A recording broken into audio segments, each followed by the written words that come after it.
ओम Bram brim Bram स बुद्धाय नमः। ओम Bram brim Bram स बुद्धाय नमः। नमस्कार, स्वागत है आप सबका आपके अपने चैनल में। आज के इस वीडियो लेक्चर में हम देखेंगे बुध का सभी 12 लग्नों के लग्न भाव में सामान्य रूप से क्या फलाफल, क्या प्रभाव होता है। In today's video lecture we are going to discuss about the impact and the result of planet Mercury in the Lagna, that is the first house of the zodiac sign or the कुंडली। बुध को कुमार की संज्ञा दी गई है। जैसे सूर्य को राजा की संज्ञा दी गई है, वैसे बुध को कुमार की संज्ञा दी गई है, बालक की संज्ञा दी गई है।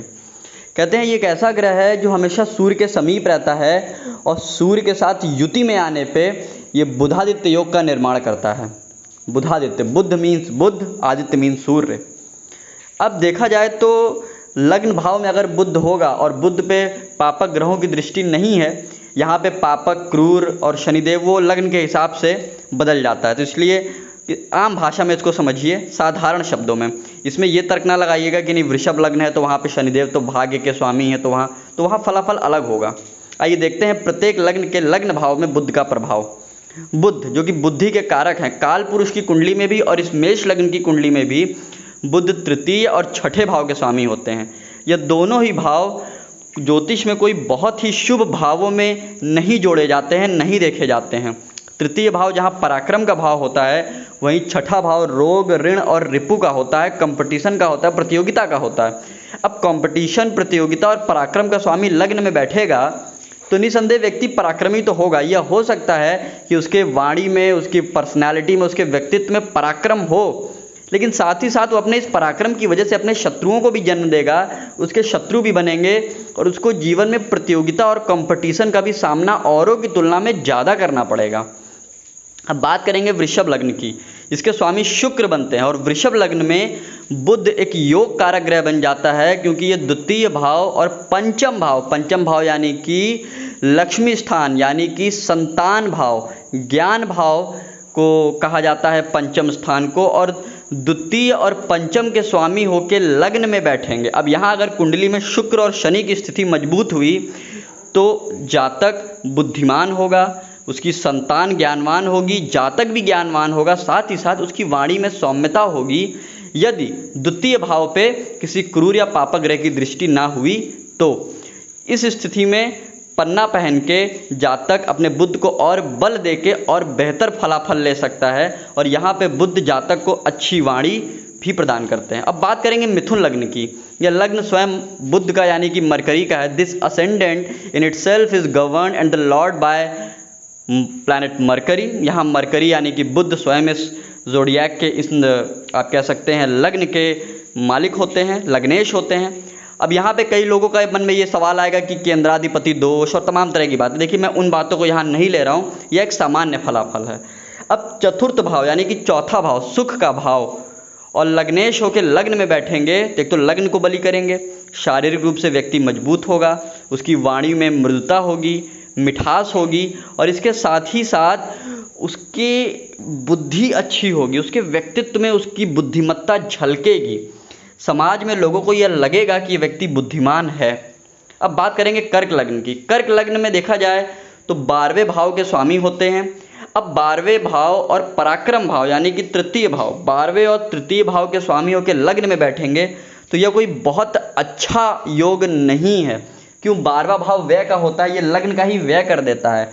अब ऐसी स्थिति में लग्न में बैठेंगे, निसंदेह व्यक्ति पराक्रम तो करेगा, लेकिन कहीं ना कहीं वह अपनी व्यक्तित्व का, अपनी बुद्धि का भी व्यय करेगा। और यहाँ पे देखा जाए तो इस लग्न के लिए बुध कोई विशेष कारक नहीं बनकर आते हैं, क्योंकि एक तो 12वें के स्वामी हो गए, दूसरा पराक्रम के स्वामी हो गए। हाँ, अगर कुंडली में चंद्रमा की स्थिति मजबूत हुई या कहीं से चंद्रमा की दृष्टि पड़ी बुध पे तो फलाफल में कुछ परिवर्तन हो सकता है। अब बात करेंगे सिंह लग्न की। सिंह लग्न, इसके स्वामी स्वयं सूर्य यानी कि आदित्य महाराज होते हैं, सूर्यदेव होते हैं। अब ऐसी स्थिति में अगर लग्न में ही बुध के साथ सूर्य भी विराजित हो जाए तब कहना ही क्या। तब यहाँ बनता है बुधादित्य योग। एक तो लग्न में बुध, ऊपर से बुध आय भाव के और धन भाव के स्वामी होकर लग्न में बैठेंगे तो व्यक्ति को महाधनवान बना देंगे। उसके व्यक्तित्व में धन का सृजन करना, आय का सृजन करना व धन को संचित करना व आय को सृजित करना, ये उसके व्यक्तित्व में होगा। यह गुण उसके पास जन्मजात ही होगा अगर लग्न में मजबूत अवस्था में बुध बैठे हैं। अब यहाँ पे अगर सूर्य की स्थिति भी मजबूत हुई तब कहना ही क्या। और बाई चांस अगर कहीं से मंगल की दृष्टि पड़ गई तो भाग्य की दृष्टि अति उत्तम। कन्या लग्न, यह भी बुध का ही लग्न है। This ascendant in itself is governed by planet mercury. अब देखा जाए तो यहाँ भी वही बात, कई लोग कहेंगे कि केंद्राधिपति दोष और बहुत सारी बातें। देखिए उन बातों को मैं फिर बोल दूं, मैं यहाँ नहीं कर रहा हूँ, यह एक सामान्य फलाफल है। कर्म भाव के और लग्न भाव के यानी कि लग्नेश होकर लग्न में बैठेंगे तो अति उत्तम। व्यक्ति अपनी चतुराई से, बुद्धिमत्ता से कार्य क्षेत्र में लोगों को चकित करेगा, लोगों को हैरान करेगा और उसका सारा का सारा जो कर्म होगा वह उसकी बुद्धिमत्ता से होगा, उसकी बुद्धिमानी से होगा, उसके व्यक्तित्व में छुपे बुद्धि के गुण से होगा। यह लग्न आमतौर पे अगर कहते हैं कि यहाँ पे बुध अगर उच्च का होके बैठ जाए या स्वराशि का होके बलवान होके बैठ जाए तो अगर उस पर शुभ ग्रहों की दृष्टि भी पड़ जाए तो अति उत्तम।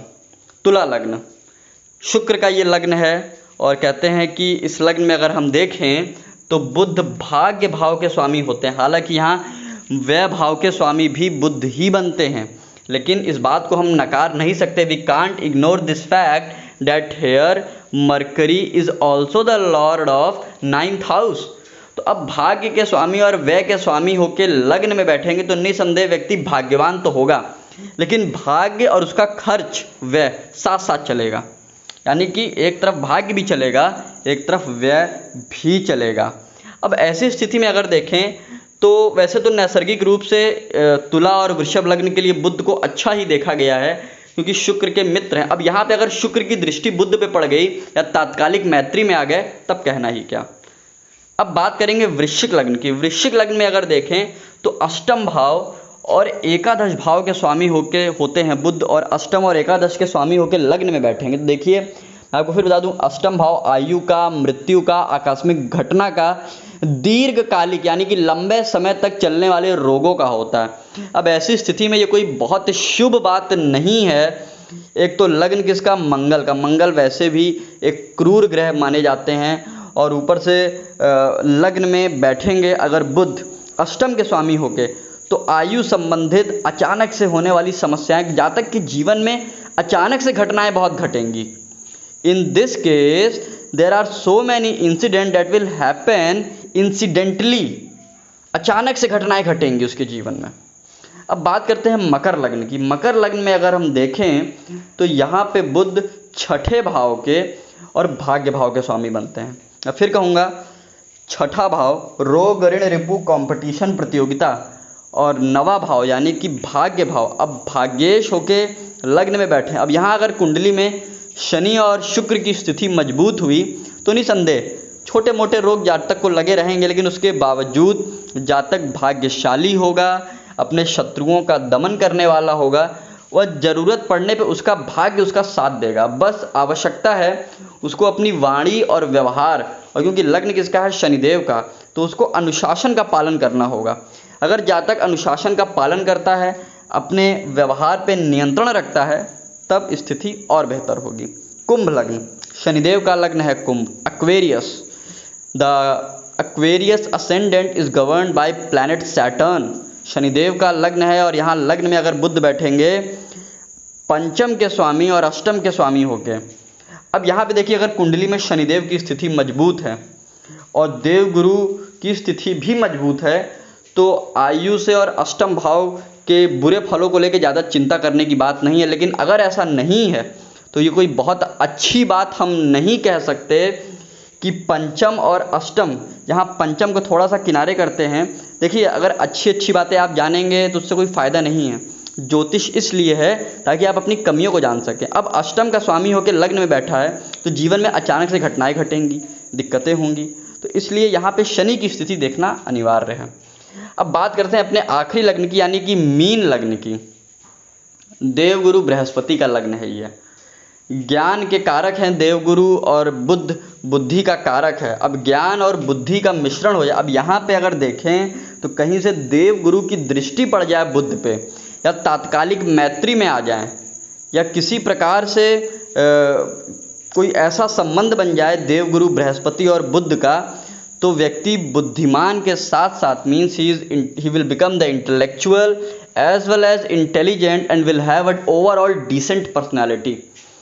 व्यक्ति सौम्य होने के साथ साथ बुद्धिमान, यानी कि जब जरूरत पड़ेगी तो वो चतुर हो जाएगा, चालाक हो जाएगा, और जब जरूरत पड़ेगी तो सौम्य, सज्जन, ज्ञानी और संत हो जाएगा।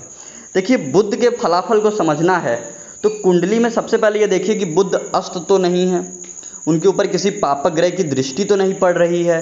बुद्ध किसके साथ तात्कालिक, देखिए किसी भी ग्रह के फलाफल के लिए सबसे पहले आप लग्नेश को देखिए कि लग्नेश कहाँ बैठा है, उसका उस ग्रह से कैसा संबंध बन रहा है, कौन से ग्रहों की दृष्टि पड़ रही है और ग्रह नवमांश में कहाँ जा रहा है। और बुद्ध की जब हम बात करते हैं, in the case of Mercury, first of all consider the lagnesh, the lagna lord. Point number 2, then consider the Sun, सूर्य कहाँ है। Point number 3, then consider the Venus, and the last and the most important, consider the situation of Saturn. Saturn को भी देखिए, सूर्य, शुक्र और शनि को। मिलते हैं अगले वीडियो में। जय श्री राम, नमस्कार।